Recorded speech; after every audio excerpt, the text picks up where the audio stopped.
Ho ampitomboana ho aminareo hatrany ry havana ny fahasoavan'i Jesoa amen'ny vavaka isika. Faly izay Tompo afaka namakivaky an'ity herinandro ity ary misaotra anao hatrany fa miaraka aminay ianao misaotra ny amin'izay nataonao tamin'ny fiainana etsy avy, indrindra moa mbola hanomezanao anay mofinaina tahaka an'izao. Voninahitra ho anao ry Tompo. Amen. Tamin'ity herinandro ity isika dia nijery an'ireo mikiky ka mandrodana ny finoana na koa isika hoe pozina ho amin'ny finoana. Anio dia ny Korinthianina voalohany toko 7:1-10 indray no jerentsika ry havana, satria rehefa sabotsy tahaka an'izao dia mamitina an'izay voalaza izahay.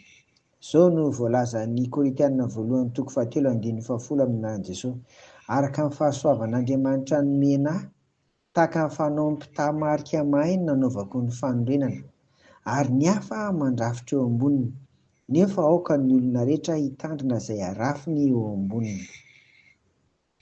Miresaka ifinoana i Paoly eto, izay hoariny amin'ny fanorenana trano.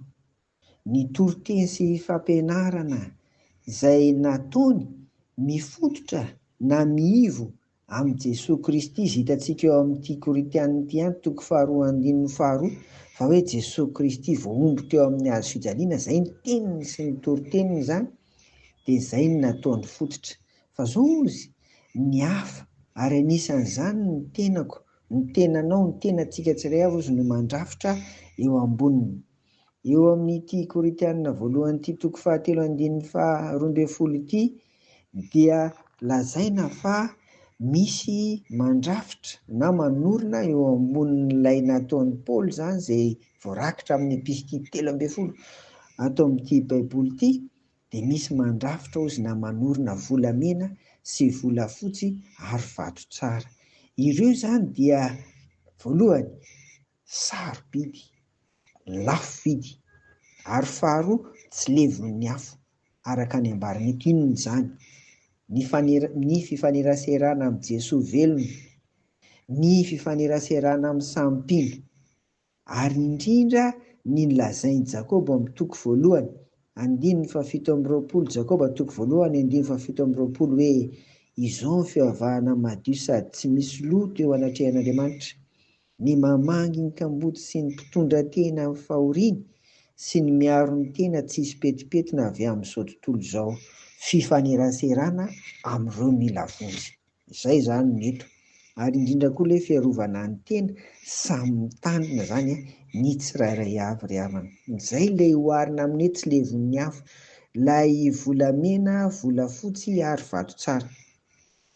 Fa ireo manorina ny finoana kosa tahaka ny amin'ny hoe hazo, bozaka, mololo, dia maivan-danja izany, mora levon'ny afo izany.